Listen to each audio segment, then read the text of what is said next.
Paradise Lost by John Milton. Book 1. Of man's first disobedience, and the fruit of that forbidden tree whose mortal taste brought death into the world and all our woe, with loss of Eden, till one greater man restore us and regain the blissful seat, sing heavenly muse, that on the secret top of Oreb or of Sinai didst inspire that shepherd who first taught the chosen seed in the beginning how the heavens and earth rose out of chaos. Or if Zion hill delight thee more, and Siloa's brook that flowed fast by the oracle of God, I hence invoke thy aid to my adventurous song, that with no middle flight intends to soar above the Aeonian mount, while it pursues things unattempted yet in prose or rhyme. And chiefly thou, O Spirit, that dost prefer before all temples the upright heart and pure, instruct me, for thou know'st, thou from the first wast present, and with mighty wings outspread, dove-like satst brooding upon the vast abyss, and madest it pregnant. What in me is dark illumine, what is low raise and support, that to the height of this great argument I may assert eternal providence, and justify the ways of God to men. Say first, for heaven hides nothing from thy view, nor the deep tract of hell. Say first what cause moved our grandparents in that happy state, favored of heaven so highly, to fall off from their Creator, and transgress his will, for one restraint, lords of the world besides. Who first seduced them to that foul revolt? The infernal serpent, he it was, whose guile stirred up with envy and revenge, deceived the mother of mankind, what time his pride had cast him out from heaven, with all his host of rebel angels, by whose aid aspiring to set himself in glory above his peers. He trusted to have equalled the Most High, if he opposed, and with ambitious aim against the throne and monarchy of God, raised impious war in heaven, and battle proud, with vain attempt. Him the almighty power hurled headlong flaming from the ethereal sky, with hideous ruin and combustion down, to bottomless perdition, there to dwell in adamantine chains and penal fire, who durst defy the omnipotent to arms. 9 times the space that measures day and night, to mortal men he with his horrid crew lay vanquished, rowling in the fiery gulf, confounded though immortal. But his doom reserved him to more wrath, for now the thought both of lost happiness and lasting pain torments him. Round he throws his baleful eyes that witnessed huge affliction and dismay, mixed with obdurate pride and steadfast hate.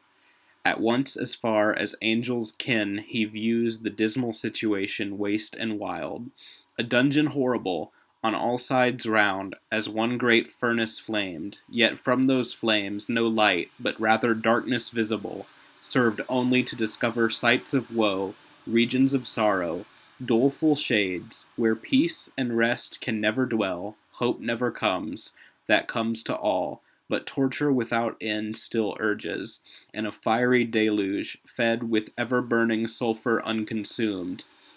Such place eternal justice had prepared for those rebellious, hence here their prison ordained in utter darkness, and their portion set, as far removed from God and light of heaven, as from the centre thrice to the utmost pole.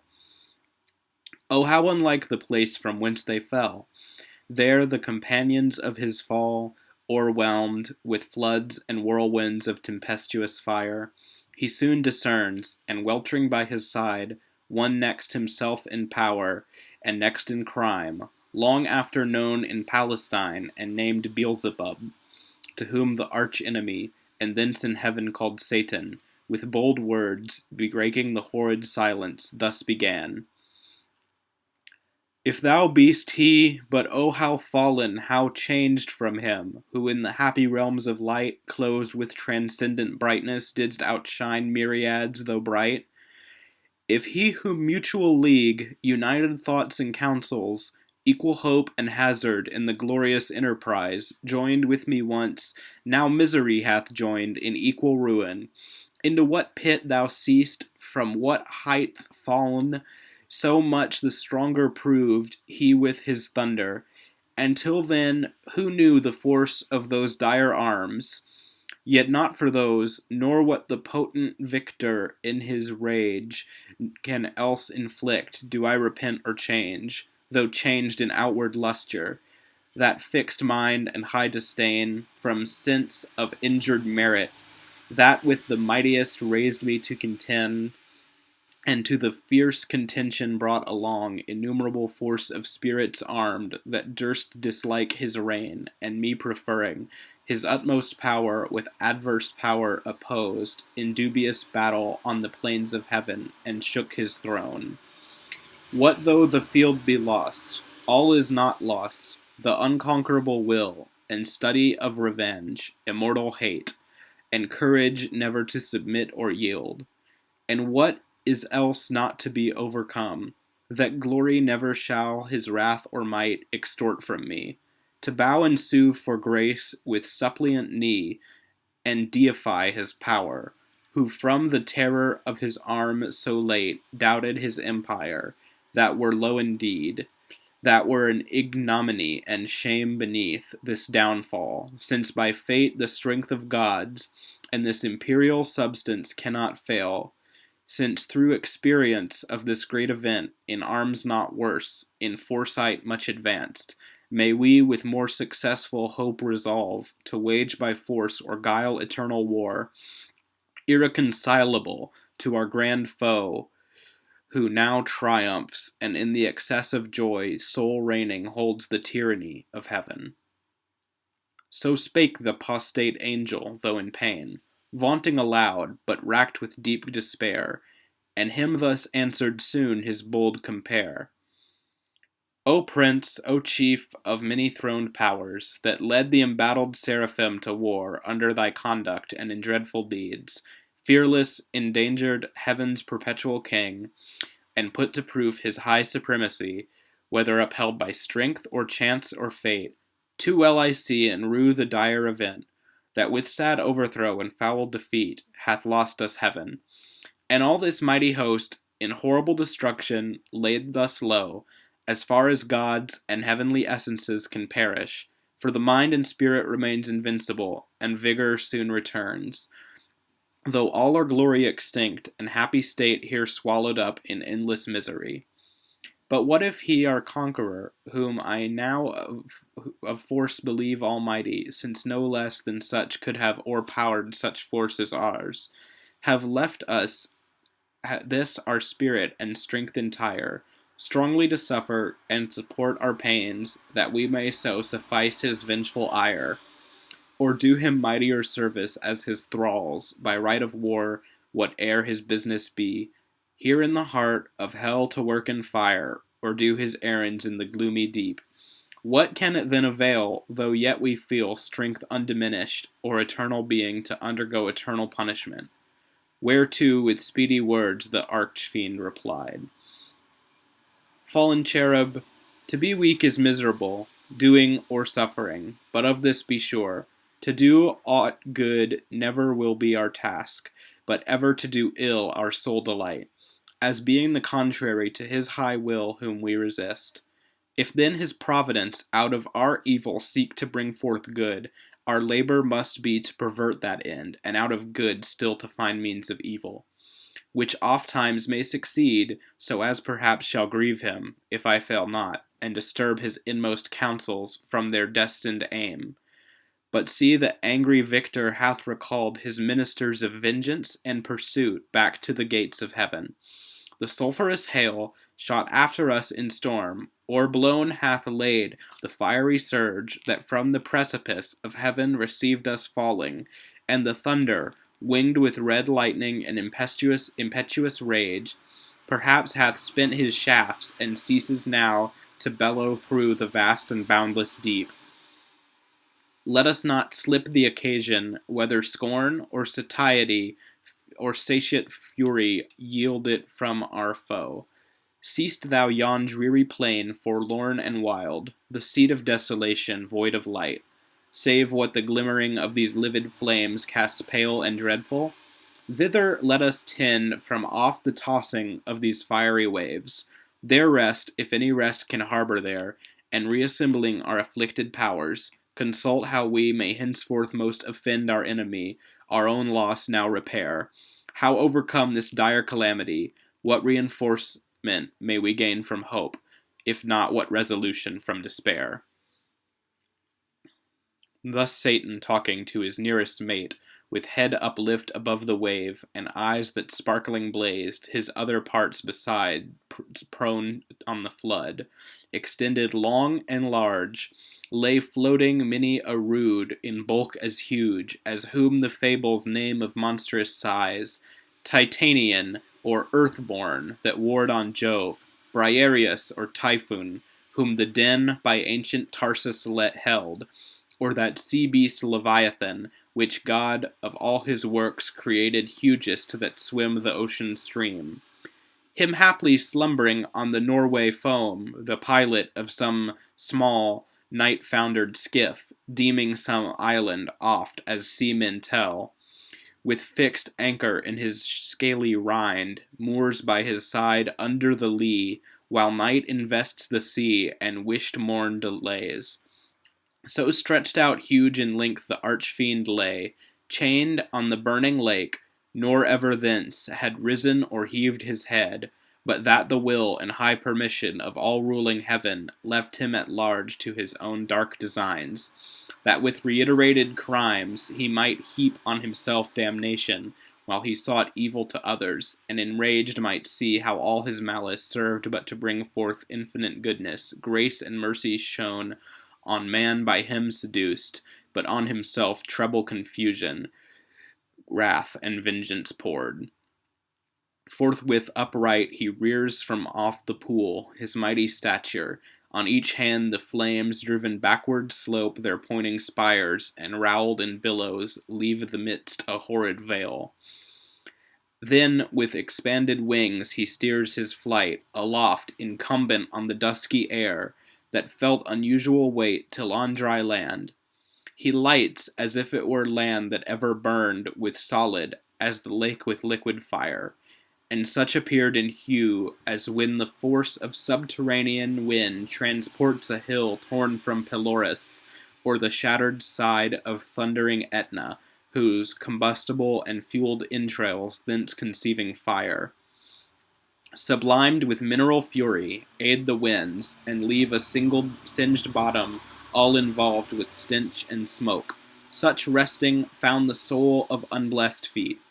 Him followed his next mate, both glorying to have scaped the Stygian flood as gods, and by their own recovered strength, not by the sufferance of supernal power. Is this the region, this the soil, the clime, said then the lost archangel. This is the seat that we must change for heaven, this mournful gloom for that celestial light. Be it so, since he who now is sovereign can dispose and bid what shall be right. Farthest from him is best whom reason hath equalled. Force hath made supreme above his equals. Farewell happy fields where joy forever dwells. Hail horrors, hail, infernal world, and thou profoundest hell, receive thy new possessor. One who brings a mind not to be changed by place or time. The mind is its own place, and in itself can make a heaven of hell, a hell of heaven. What matter where, if I be still the same, and what I should be, all but less than he whom thunder hath made greater. Here at least we shall be free. The Almighty hath not built here for his envy, will not drive us hence. Here we may reign secure, and in my choice to reign is worth ambition, though in hell. Better to reign in hell than serve in heaven. But wherefore let we then our faithful friends, the associates and co-partners of our loss, lie thus astonished on the oblivious pool, and call them not to share with us their part in this unhappy mansion, or once more with rallied arms to try what may be yet regained in heaven, or what more lost in hell. So Satan spake, and him Beelzebub thus answered, Leader of those armies bright, which but th' omnipotent none could have foiled, if once they hear that voice, their liveliest pledge of hope in fears and dangers heard so oft, in worst extremes, and on the perilous edge of battle when it raged. In all assaults their surest signal, they will soon resume their new courage and revive, though now they lie groveling and prostrate on yon lake of fire. As we erewhile, astounded and amazed, no wonder, fallen such a pernicious height. He scarce had ceased when the superior fiend was moving toward the shore, his ponderous shield, ethereal temper, massy, large, and round, behind him cast. The broad circumference hung on his shoulders like the moon, whose orb through optic glass the Tuscan artist views at evening from the top of Faesulae, or in Valdarno to descry new lands, rivers, or mountains in her spotty globe. His spear, to equal which the tallest pine hewn on Norwegian hills, to be the mast of some great amiral, were but a wand, he walked with to support uneasy steps over the burning marl, not like those steps on heaven's azure, and the torrid clime smote on him sore besides, vaulted with fire. Nathless he so endured, till on the beach of that inflamed sea, he stood and called his legions, angel forms, who lay entranced thick as autumnal leaves that strow the brooks in Vallombrosa, where the Trurian shades high overarched embower, or scattered sedge afloat, when the fierce winds Orion armed hath vexed the Red Sea coast, whose waves o'erthrew Busiris and his Memphian chivalry, while with perfidious hatred they pursued the sojourners of Goshen, who beheld from the safe shore their floating carcasses and broken chariot wheels, so thick bestrown, abject, and lost lay these, covering the flood, under amazement of their hideous change. He called so loud that all the hollow deep of hell resounded.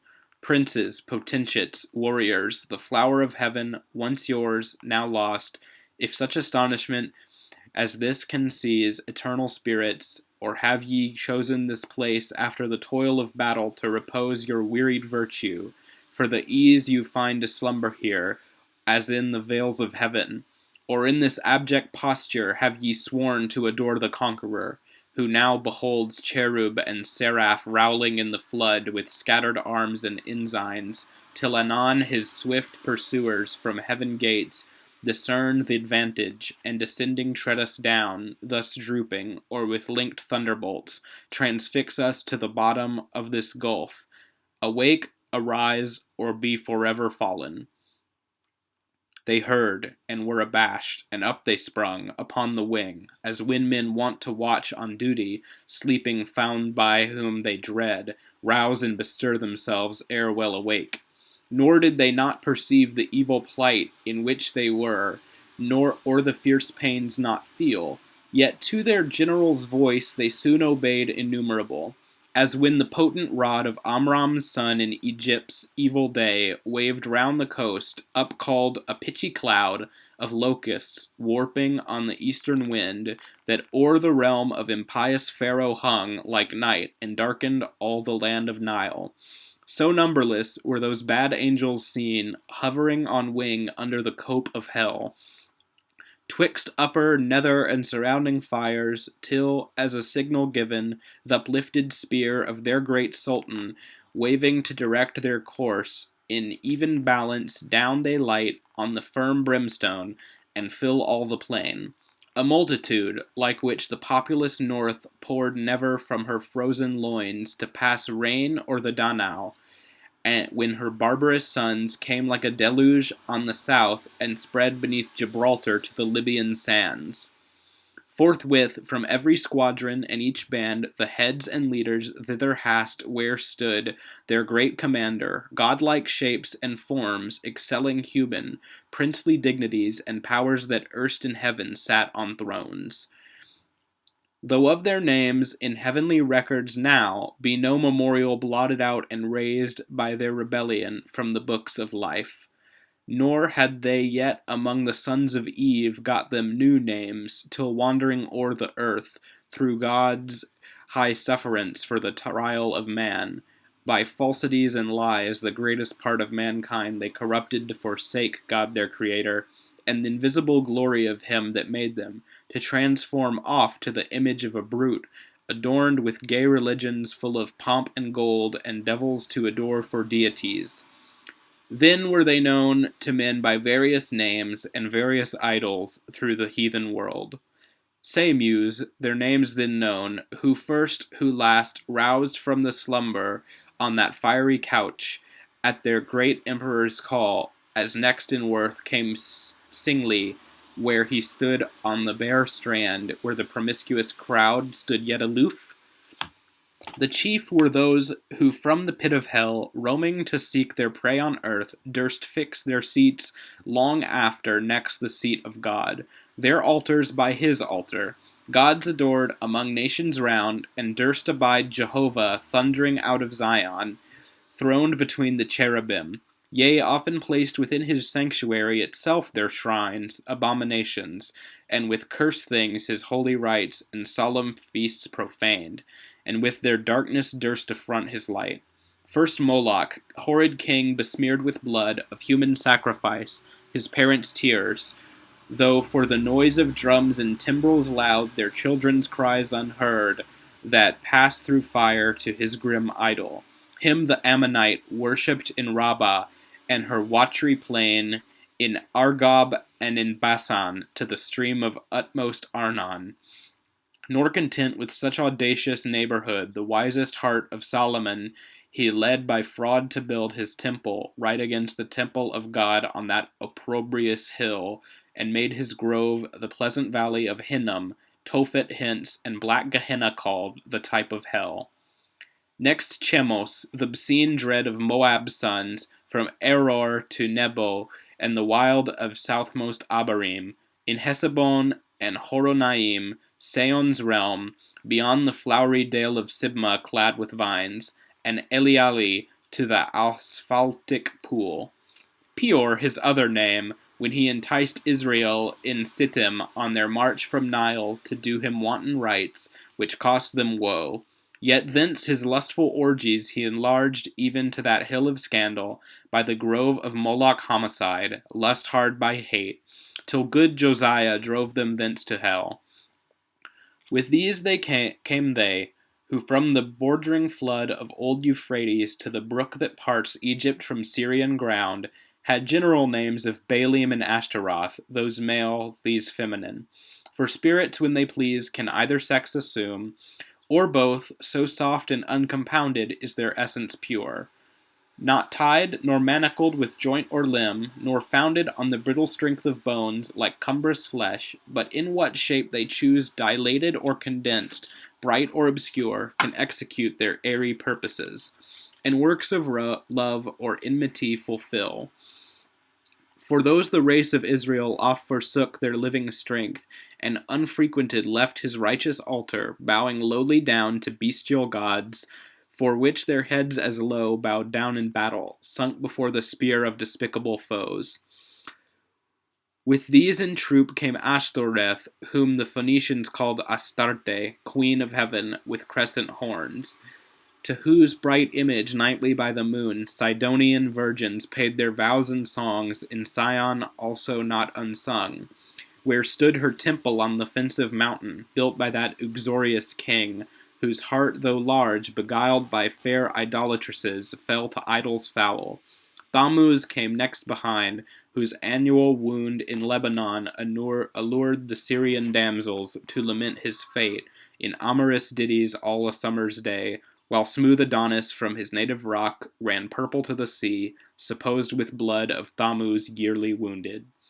The love tale infected Zion's daughters with like heat, whose wanton passions in the sacred porch Ezekiel saw, when by the vision led his eye surveyed the dark idolatries of alienated Judah.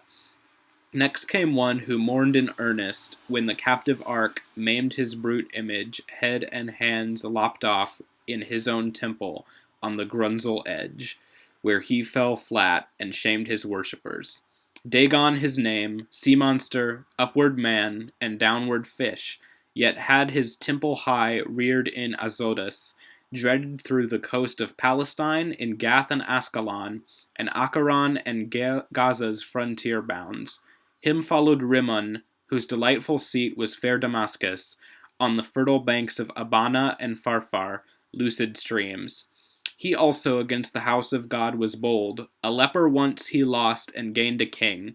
Ahaz, his Sottish conqueror, whom he drew God's altar to disparage and displace for one of Syrian mode, whereon to burn his odious offerings and adore the gods whom he had vanquished. After these appeared a crew who under names of old renown, Osiris, Isis, Horus, and their train with monstrous shapes and sorceries abused, fanatic Egypt and her priests to seek their wandering gods disguised in brutish forms rather than human.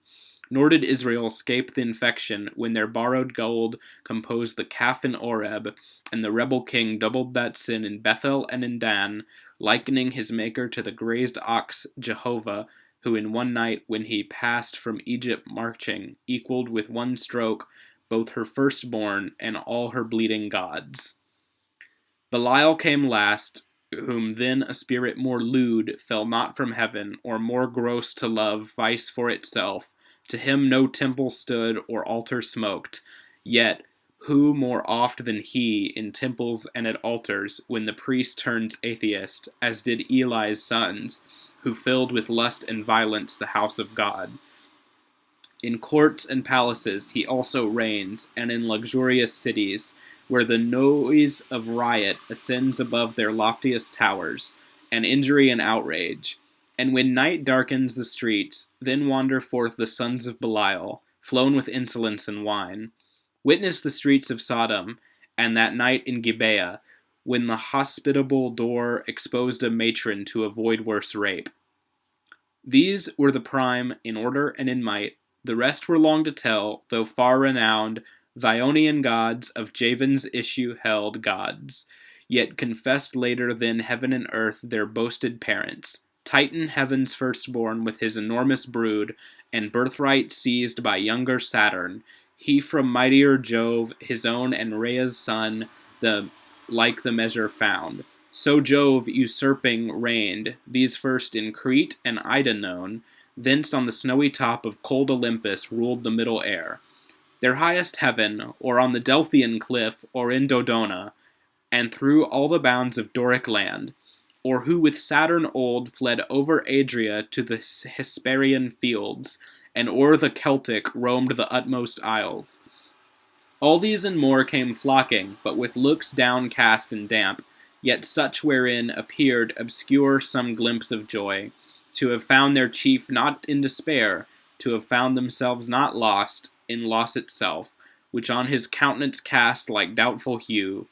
But he his wonted pride soon recollecting, with high words that bore semblance of worth, not substance, gently raised their fainting courage, and dispelled their fears. Then straight commands that at the warlike sound of trumpets loud and clarions be upreared his mighty standard. That proud honor claimed Azazel as his right, a cherub tall, who forthwith from the glittering staff unfurled the imperial ensign, which full high advanced shone like a meteor streaming to the wind, with gems and golden lustre rich emblazed, seraphic arms and trophies, all the while sonorous metal blowing martial sounds. At which the universal host upsent a shout that tore hell's concave, and beyond frightened the reign of chaos and old night. All in a moment, through the gloom were seen 10,000 banners rise into the air, with orient colors waving. With them rose a forest huge of spears, and thronging helms appeared, and serried shields in thick array of depth immeasurable. Anon they move in perfect phalanx to the Dorian mood of flutes and soft recorders, such as raised to height of noblest temper heroes old arming to battle, and instead of rage deliberate valor breathe, firm and unmoved, with dread of death to flight or foul retreat, nor wanting power to mitigate and swage with solemn touches troubled thoughts, and chase anguish, and doubt and fear, and sorrow and pain from mortal or immortal minds. Thus they, breathing united force with fixed thought, moved on in silence to soft pipes that charmed their painful steps o'er the burnt soil, And now advanced in view, they stand, a horrid front of dreadful length and dazzling arms, in guise of warriors old with ordered spear and shield, awaiting what command their mighty chief had to impose. He through the armed files darts his experienced eye, and soon traversed the whole battalion views. Their order due, their visages and stature as of gods, their number last he sums. And now his heart distends with pride, and hardening in his strength glories, for never since created man met such embodied force, as named with these could merit more than that small infantry warred on by cranes. Though all the giant brood of Phlegra with the heroic race were joined that fought at Thebes and Ilium, on each side mixed with auxiliar gods, and what resounds in fable or romance of Uther's son, begirt with British and Armoric knights, and all who since, baptized or infidel, jousted in Aspremont or Montalban, Damasco or Morocco or Trebisond, or whom Biserta sent from Afric shore, when Charlemagne with all his peerage fell by Fontarabia. Thus far, these beyond compare of mortal prowess, yet observe their dread commander. He above the rest in shape and gesture proudly imminent stood like a tower. His form had yet not lost all her original brightness, nor appeared less than archangel ruined, and the excess of glory obscured. As when the sun new risen looks through the horizontal misty air shorn of his beams, or from behind the moon in dim eclipse disastrous twilight sheds on half the nations, and with fear of change perplexes monarchs. Darkened so, yet shone above them all the archangel, but his face deep scars of thunder had entrenched, and care sat on his faded cheek, but under brows of dauntless courage, and considerate pride waiting revenge, cruel his eye, but cast signs of remorse and passion to behold the fellows of his crime. The followers, rather, far other once beheld in bliss, condemned for ever now to have their lot in pain. Millions of spirits for his fault emerked of heaven, and from eternal splendors flung. For his revolt, yet faithful how they stood, their glory withered, as when heaven's fire hath scathed the forest oaks, or mountain pines, with singed top their stately growth though bare stands on the blasted heath. He now prepared to speak, whereat their doubled ranks they bend from wing to wing, and half enclose him round with all his peers. Attention held them mute. Thrice he essayed, and thrice in spite of scorn, tears such as angels weep burst forth. At last words interwove with sighs found out their way. O myriads of immortal spirits, O powers matchless, but with the Almighty, and that strife was not inglorious, and though the vent was dire, and this, as this place testifies, and this dire change hateful to utter, but what power of mind, foreseeing or presaging, from the depth of knowledge, past or present, could have feared, how such united force of gods, how such as stood like these, could ever know repulse? For who can yet believe, though after loss, that all these puissant legions, whose exile hath emptied heaven, shall fail to reascend, self-raised, and repossess their native seat? For me be witness all the host of heaven, if counsels different, or danger shunned by me, have lost our hopes. But he who reigns monarch in heaven, till then as one secure sat on his throne, upheld by old repute, consent or custom, and his regal state, put forth at full, but still his strength concealed, which tempted our attempt, and wrought our fall. Henceforth his might we know, and know our own, so as not either to provoke or dread new war, provoked our better part remains, to work in close design, by fraud or guile, what force affected not, that he no less at length from us may find, who overcomes by force, hath overcome but half his foe. Space may produce new worlds, whereof so rife there went a fame in heaven that he ere long intended to create, and therein plant a generation, from whom his choice regard should favor equal to the sons of heaven. Thither, if but to pry, shall be perhaps our first eruption, thither or elsewhere. For this infernal pit shall never hold celestial spirits in bondage, nor the abyss long under darkness cover. But these thoughts full counsel must mature. Peace is despaired, for who can think submission? War then, war open or understood must be resolved. He spake, and to confirm his words, out flew millions of flaming swords, drawn from the thighs of mighty cherubim. The sudden blaze far round illumined hell. Highly they raged against the highest, and fierce with grasped arms clashed on their sounding shields the din of war, hurling defiance toward the vault of heaven. There stood a hill not far, whose grisly top belched fire and rowling smoke. The rest entire shone with a glossy scurf, undoubted sign that in his womb was hid metallic ore, the work of sulphur. Thither winged with speed a numerous brigade hastened, as when bands of pioneers with spade and pickaxe armed forerun the royal camp to trench a field or cast a rampart. Mammon led them on, Mammon, the least erected spirit that fell from heaven, for even in heaven his looks and thoughts were always downward bent, admiring more the riches of heaven's pavement, trodden gold, than aught divine or holy else enjoyed in vision beatific. By him first men also, and by his suggestion taught, ransacked the center, and with impious hands rifled the bowels of their mother earth for treasures better hid. Soon had his crew opened into the hill a spacious wound, and digged out ribs of gold. Let none admire that riches grow in hell, that soil may best deserve the precious bane. And here let those who boast in mortal things, and wondering tell of Babel, and the works of Memphian kings, learn how their greatest monuments of fame, and strength and art are easily outdone by spirits reprobate, and in an hour, in what in an age they with incessant toil, and hands innumerable, scarce perform.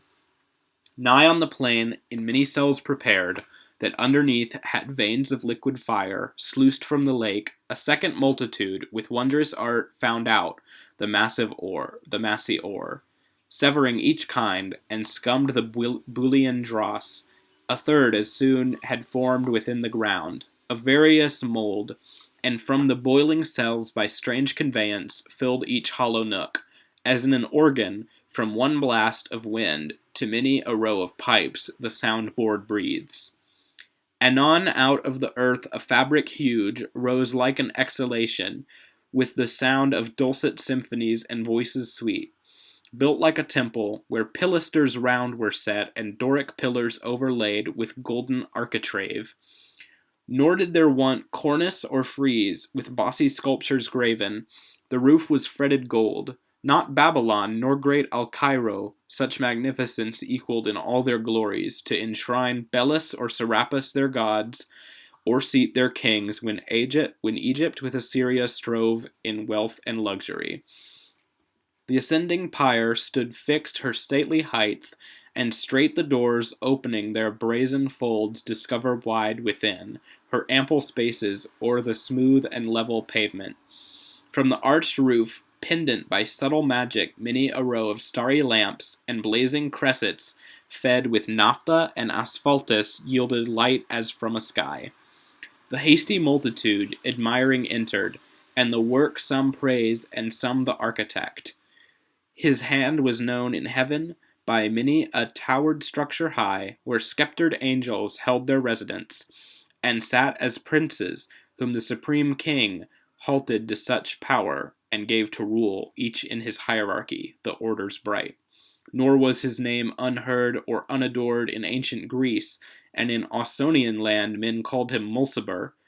And how he fell from heaven, they fabled, thrown by angry Jove sheer o'er the crystal battlements. From morn to noon he fell, from noon to dewy eve, a summer's day, and with the setting sun dropped from the zenith like a falling star.